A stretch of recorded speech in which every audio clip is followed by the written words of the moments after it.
Berani bawa ijazah kalau tidak asli kepada polisi. Yes. Itu kalau kita rakyat kecil. Berbeda dengan Jokowi. Oke. Justru kebalikannya, Jokowi itu ditakuti polisi. Mohon maaf, saya memang sering ketemu penyidik dari Polri. Tapi pengalaman saya mungkin berbeda dengan Pak Rianto. Saya sering ketemu penyidik brengsek. Kasus saya, Charlie Chandra, penyidik itu mendobrak rumah menangkap klien kami. Padahal sudah ada panggilan pertama.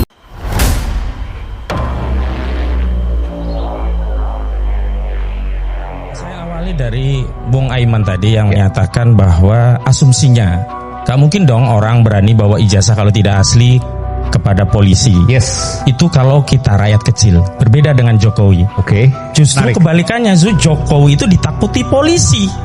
Sehingga kita lihat kronologisnya. 30 April 2025 Saudara Joko Widodo membuat laporan di Polda Metro Jaya dan langsung keluar nomor LP.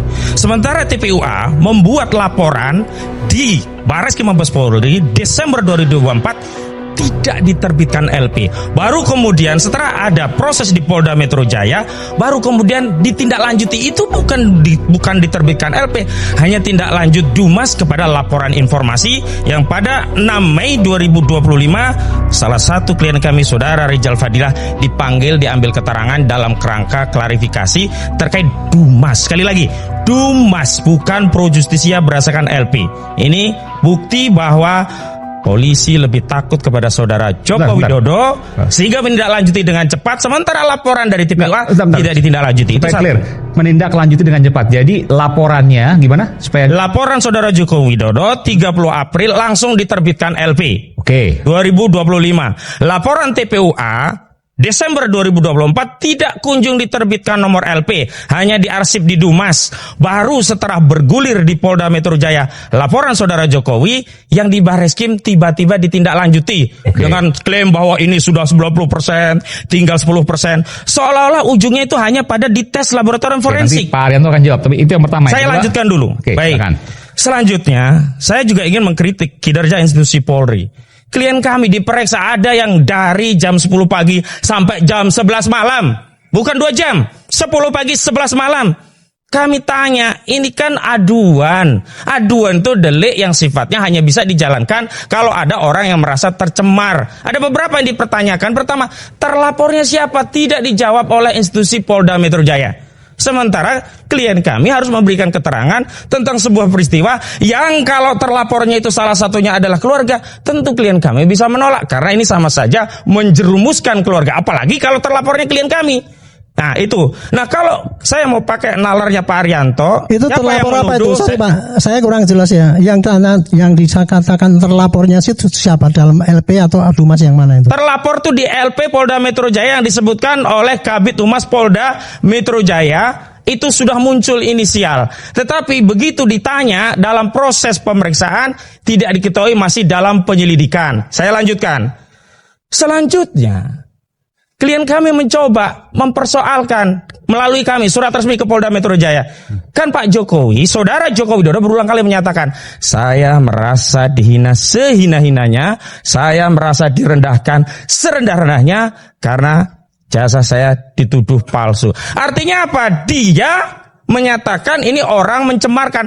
Maka mengikuti logika Pak Arianto, Saudara Jokowi harus memberikan bukti di Polda Metro Jaya bahwa ada orang yang mencemarkan dirinya yang menyebut ijazah palsu. Dan bukti itu adalah ijazah aslinya.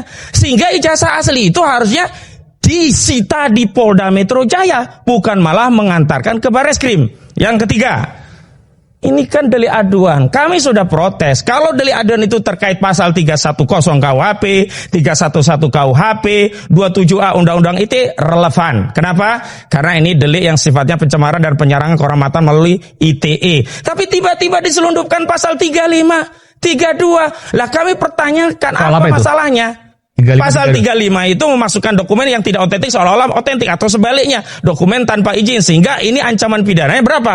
Yang pasal 35 itu 12 tahun penjara, yang pasal 32 itu 8 tahun penjara. Yang kami baca ini ada motif mau mengkriminalisasi klien kami dengan menyelundupkan pasal-pasal yang ancaman pidana di atas 5 tahun, sehingga menurut KUHP penyidik berwenang untuk melakukan tindakan penahanan kepada tersangka karena terpenuhi syarat objektif. Ya, ini apa? Ancaman pidana yang diberikan minimal 5 tahun. Selanjutnya saya juga tanya ke Polda Metro Jaya, juga tidak pernah dijawab. Peristiwa apa yang dipersoalkan pada klien kami saat dimintai klarifikasi 26 Maret 2025? Tidak dijawab.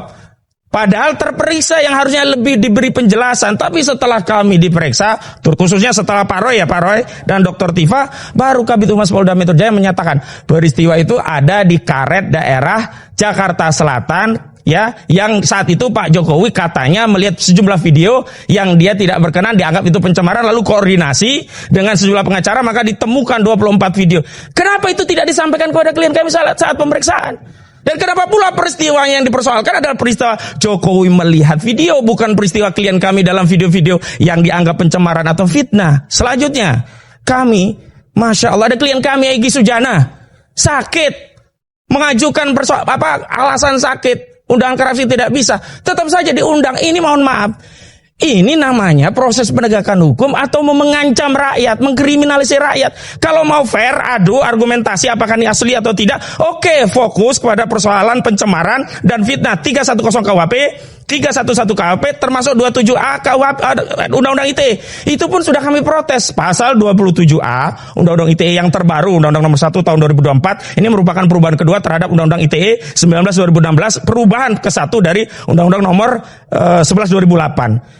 Itu sudah ada keputusan MK yang menyatakan 27A ini tidak bisa dijalankan kalau kritik itu disampaikan kepada orang yang punya jabatan dalam negara kita. Dan saudara Joko Widodo melalui Kepres 30 2025 adalah penasehat Dewan Danantara. Kenapa masih dipaksakan pasal-pasal ini? Kalau ini masih oke lah. Yang selundupan itu pasal 35 dan 32. Kenapa masuk? Nah, oke, katakanlah alasannya ini ada delik aduan juga delik umum masuk. Kalau ada delik umum, kenapa nunggu laporan saudara Joko Widodo? Kenapa pasal 35 dan 32 itu tidak ditindak? Berarti ada pembiaran dari aparat penegak hukum. Sebab kalau pasal ini deliknya bukan delik aduan, justru polisi yang harus segera bertindak. Kenapa harus ada saudara Sandi sekarang ikut jadi laporan? Kan ini banyak korban yang lainnya. Ini semua sumber kegaduhan itu hanya satu, saudara Joko Widodo. Saya punya pengalaman. Klien saya di Pengadilan Negeri Surakarta bernama Bambang Trimulyono dan saudara Gus Dur, saya yang menjadi kuasa hukum. 6 bulan kami bersidang. Klien kami dituduh mengedarkan kabar bohong. Dakwaan dan tuntutannya adalah 10 tahun penjara maksimum loh, ini karena 14 ayat 1 Undang-Undang Nomor 1 Tahun 1946 tentang peraturan pidana. Yang terakhir memang ini sudah dibatalkan MK. Andai saja nih pasal ini masih ada, pasti klien kami juga disisipkan pasal itu, karena pasal ini sering dipakai.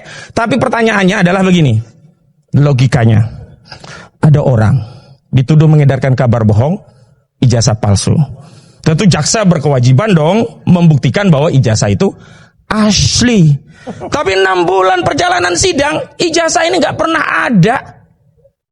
Di kasusnya Bambang Trimulyono. Kasus Bambang Trimulyono, saya tambahkan lagi. Ijazah itu tidak pernah dihadirkan. Tidak pernah dihadirkan asli. Tidak pernah. Bahkan waktu itu kan hakim sudah kami minta tolong dong Pak Hakim, katakanlah kalau klien kami ini harus dipenjara, jangankan 10 tahun, 100 tahun, 200 tahun, 300 tahun, udahlah nggak apa-apa. Yang penting bangsa kita tahu ada ijazah asli. Menjadi tenanglah negara kita. Kita terbebas dari dosa sejarah, pernah mewariskan negara dengan legasi, pernah dipimpin oleh seorang presiden tertuduh ijazah palsu. Bersihlah nama Pak Jokowi. Hancurkan saja Bambang Tri. Nggak apa-apa lah, yang penting ijazah itu ada.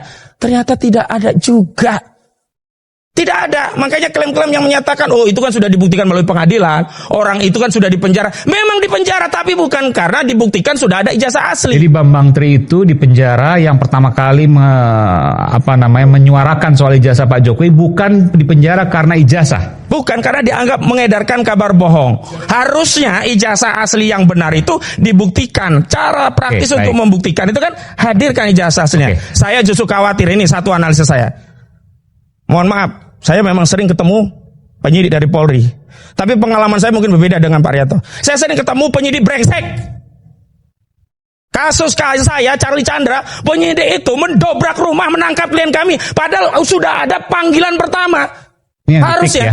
Hah? Yang di PIK ini. Yang di PIK ini. Oke. Makanya pengalaman buruk di Mabes Polri itu kami jadikan acuan. Bagaimana mungkin kami percaya pada hasil yang akan dikeluarkan Mabes Polri jika prosesnya saja tidak transparan. Saya bikin satu analisa. Baik. Saya khawatir.